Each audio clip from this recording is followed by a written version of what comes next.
So it's a chilly morning this morning. We just had a cold front come through. What do you got in mind? I think we're gonna spend most of our time in these creeks over here fishing some of these potholes. We only have a 1.7 high tide today, so it's not much movement, and it's already happened, so now it's gonna trickle out. So we're gonna pick up this outgoing water. Hopefully they're already suspended in the holes. Hopefully they'll conjugate even tighter as the tide drops. Yeah, absolutely. And with this cooler weather, they're going to want to be in them holes for that warmer water. That's what the hopes are. Yep. That's right. So, yeah. Well, I'm looking forward to it. So you can go catch a few. All right, man, let's do it.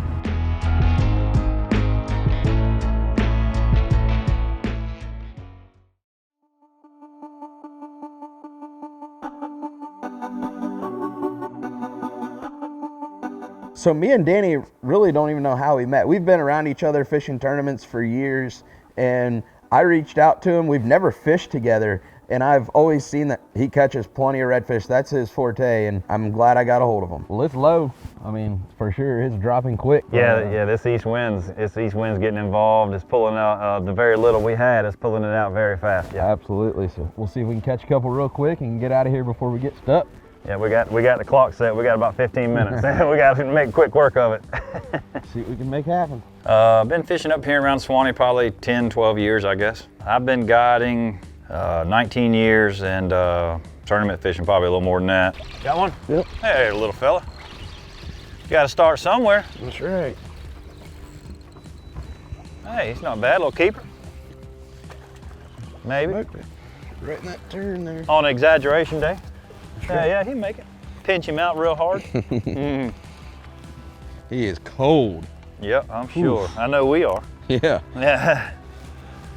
Pretty little fish. Got 6-spotter. Nice little fish. Good way to start it off. Hey, hey.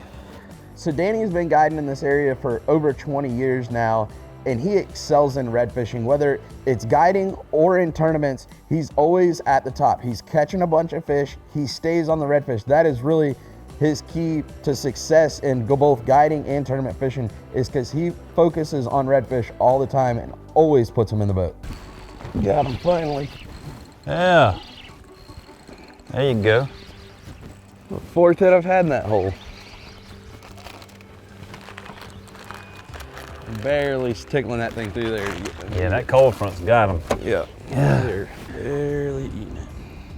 So coming into today, I knew it was going to be really, really shallow, and we were going to have to find those potholes to catch those fish, and it's really, really rocky. Luckily, we were in a boat to get there, and we ran way back in the creeks and got in the holes, and there was a few fish in them. Pretty little fish. Cold, cold. Yeah. Big fish. Big again. Son of a guns ain't eating for... That was a big one too. Yeah. Gosh, dog it. So the bite today was very finicky. I mean, they were barely grabbing the tails, or they were pushing it into the mud, not really grabbing a hold of it. Hey, just lipping it. There's no bite. It's just I'll hold on to that a second, see what happens. I think that was him to start with, and he just kept tracking it and finally decided to pick it back up again. Seems like the fish are just grabbing that thing by the tail, or barely grabbing it. They're just, with this bluebird skies, they're not really feeding too good. Yeah, it makes it real different.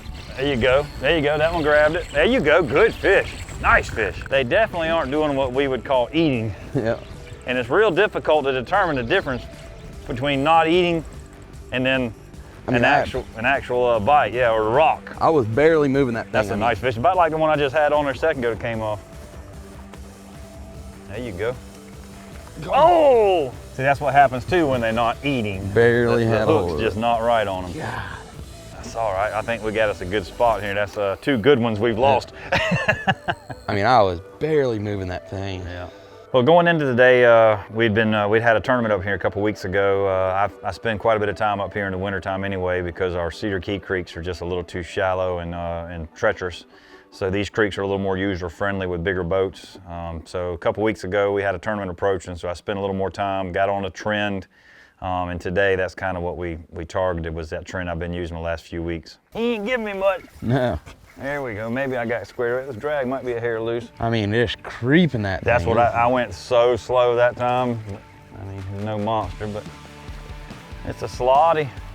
In the middle of winter, we just had a big cold front. The water temperature is in the mid-50s. Those fish are really going to be trying to stay in the warmest water as possible. So on that negative blowout this morning, all the fish were down in the holes, And throughout the day when the water came up and got on those mud flats that were warming all day, the fish slowly pulled up on that mud looking for that warm water. Oh, there he is. He eat it though. I ain't letting that one come loose. A little extra. Oh, come on, let's race. There he is. Might be a decent one there. It is, it's solid. For today, as hard as the bites are coming, we'll take it. Made that bait change and almost immediately Yeah. got him. They had to have that paddle tail so strained Yep. today for some reason. They're needing that little bit of vibration to make them pull the trigger. Going into the day, we focused on creeks and creek potholes and things of that nature, just knowing that the tide was slack and going to be falling all day long, that that was going to be our best bet, and it held true. So we kind of hit some stuff we knew, and then moved on to venture into some new stuff, and worked out real well. Got that beautiful blue tail on there. He'd hit it. It's so soft right now the way they're hitting it. You got to really be paying attention. He laid onto it, pulled on it real good, and then tried to race me for a little bit. He didn't quite have enough weight to hold it down the bottom the whole time, but a little unique the way he was fighting. There's a fish. Yeah, one. There we go. Yeah. Yep. It's a nice little puddle there. There's a little fella coming rolling out. Little peckerhead fish. Little future redfish. Right. I really enjoy catching redfish deep in the creeks, and I don't get to venture up this way much. It's very treacherous. I'm down in Christopher River, so it's always nice to get up here, get back in the creeks, and catch a few redfish. There you go. That's Trout. a nice one. Oh, it's big trout. Big sure trout. enough. Yeah, that's a good one. Oh, yellowmouth there. Yeah, he's a good one. That's what I'm talking about. Saw a big one earlier, and Yeah. look at the size of that. Nice. Surprise, trout. surprise on a chilly day. Oh, what a trout. Nice fish, too. Good job, man. Good job. Big one. Not much better than seeing that big old yellowmouth come out. Pretty trout. Cool.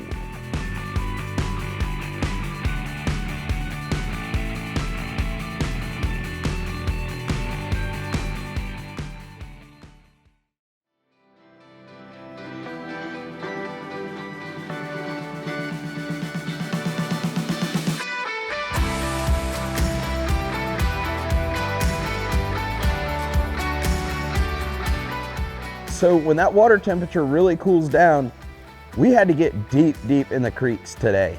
We were as far back as we could go. We were on the tree line, which is 2 to 3 miles back. And that's where those fish are wanting to be this time of year, because that's where the warmest water is. And it is so treacherous. It takes a long time to get back there, but when you get back there, you'll find plenty of redfish. Hey, stop the trolling motor. You got a fish? Oh yeah, yep. Oh yeah, not bad. Got to put that small bait back on, I guess. Barely hooked. They are definitely on that smaller bait. As you can see, this thing is barely hooked. Biting really weird today, but catching a few nice little redfish. This area is pretty shallow, has a lot of hard, unforgiving bottom. So the shallower draft boats that you can find to use are always going to work out best.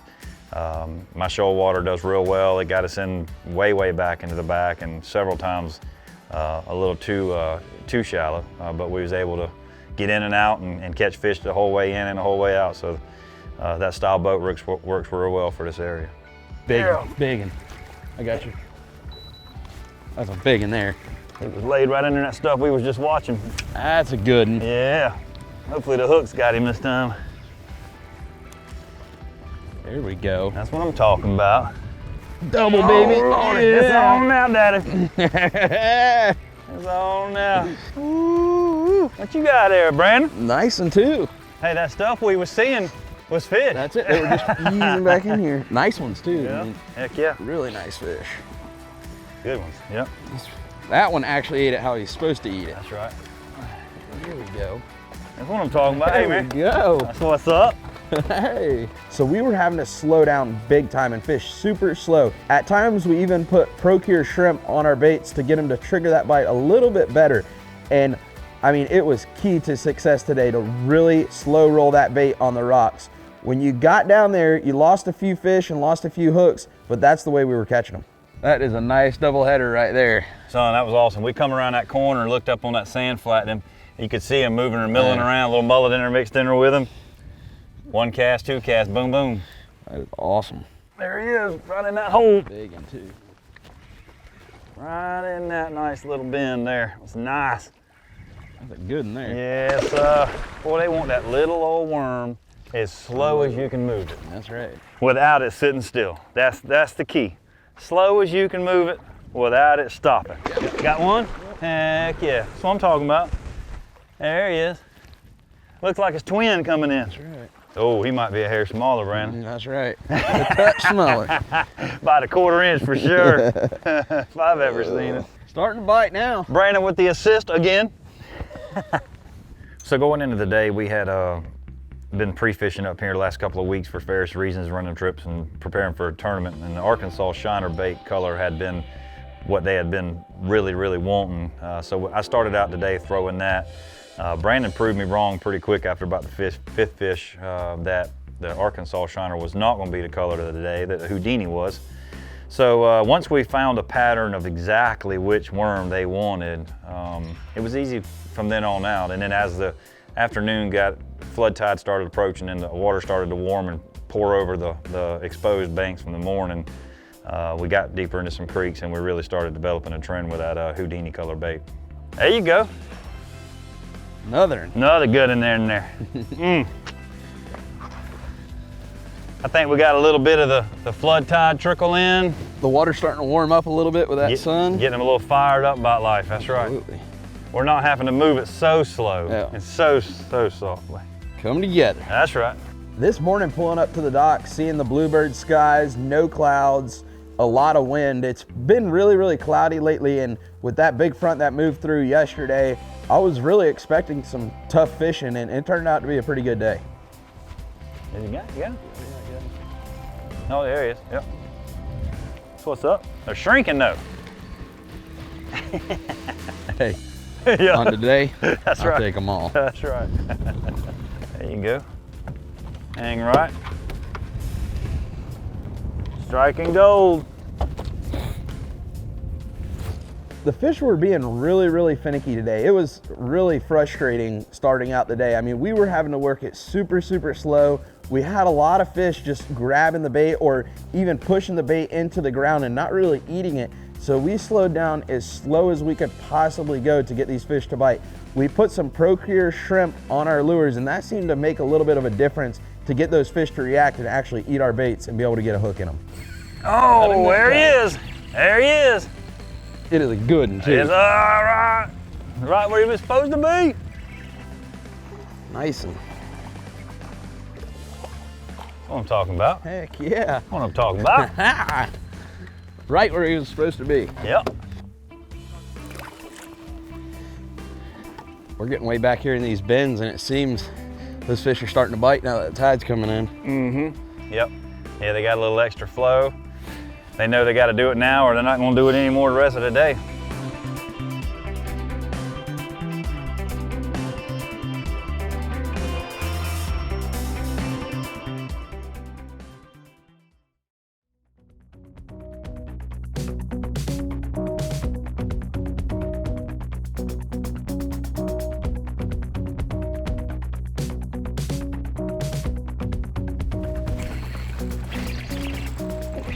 Slow as I can make it Yep. go.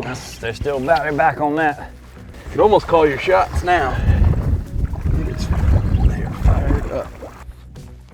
There you go. Oh, that's a good one there. That one ain't playing. Oh, boy. Yeah. Wait a minute. Wait a minute. Stay off the bottom, Daddy. Uh-oh. Uh-oh. He's in the rock. He's in the rock. Yeah, he was. He came out. Hold up, leader. Hold up. Hold up just a second. Oh, there he went. Nah.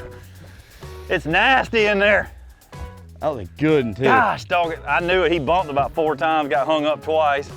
I had to wait for him to roll off of it. The battle was lost.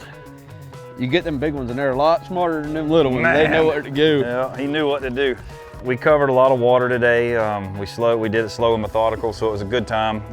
You know, the creek fishing is, this style of creek fishing is something I really only do during the winter a few months. So it was cool to see some of Brandon's ways and styles of and his thought processes working through the day. But in general, it was a great time just hanging out on the bow and fishing, catching fish with him. Got him? There he is. Keep him high, baby. Oh, he ain't no bruise like I'm breaking off. Oh, there he is. There he is. you go. Ah! No Dude, way you there is broke off. something in the backside. Oh my God. There's Three some, bait. wait, no, I didn't lose my worm. He just come unbuttoned. He just come unbuttoned. I thought I broke that one too. Dude, there's something back there off that sand point though. It is rank, whatever it is. Back down south where I'm used to fishing, we can find a lot of boat pressure on the weekdays and weekends. You come here to Swanee and Horseshoe Beach, all the way up to Keaton Beach, and there is no one. I think we saw one boat all day, and it is so nice to be away from people, back where the fish are happy, they're acting good, and they want to bite. At least he's small enough we can get him out of there. You can tell them little ones come to the surface, but them big ones, they head straight for the Them rocks. big ones, and they're not down with getting pulled out of their home. Right. Yeah, our area, I'd say, is a mixture of creeks and a little bit of flats fishing, but it's mainly creeks. We have a lot of creek systems. You're always going to do well fishing the creeks in general here. A little more to the left, hey. Oh, he run you up in the weeds. Is that a fish? Oh yeah. What is he doing? Good one too. Is it? Oh yeah. Dang, they're laid in a little wash there. I'm gonna let the wind catch me and put me in there. He's trying to dig me in. Yeah, I see now. Not as big as I thought. Decent. I think he had you run aground. He did. He done run aground with you. Come underneath you again real quick. Let's see. That's what I'm talking about. That's right. Nice mid slot. Pretty fish. If you had to ask me one fish that I would like to catch for the rest of my life, it would be a redfish. There's so many different places you can catch them and so many different techniques you can use. It really keeps me coming back every time. Today we saw some fish that we casted to. We were blind casting. There's so many different baits and ways you can catch them throughout the year, and that's what I really enjoy about it. On today's episode, we only really had one key bait. It's a Slayer paddle tail in the Houdini color on an 1/8 ounce Z-Man chin locks hook. We were working this thing super slow to get our bites. I have it paired with 20-pound diamond fluorocarbon and 10-pound braid to make really long casts. That lighter leader got us more bites. We did lose a few in the rocks, but to generate a lot of bites, that lighter leader made a big difference. I have it on a Certate 3000 Daiwa and a 7.6 medium light rod, which really let us make long casts against that wind and get a lot of bites. And this was really our money maker today. So local lines is really about getting away from the big crowds, the cities, and that's what we've done here in Swanee. I mean, it is absolutely quiet. It's true old Florida. It's very remote, and it is a beautiful place through the creeks and the crystal clear water back deep in those creeks. I mean, it doesn't get much better. Fishing with Danny, he's really a great angler, and I always enjoy getting up here with him, and I look forward to coming back.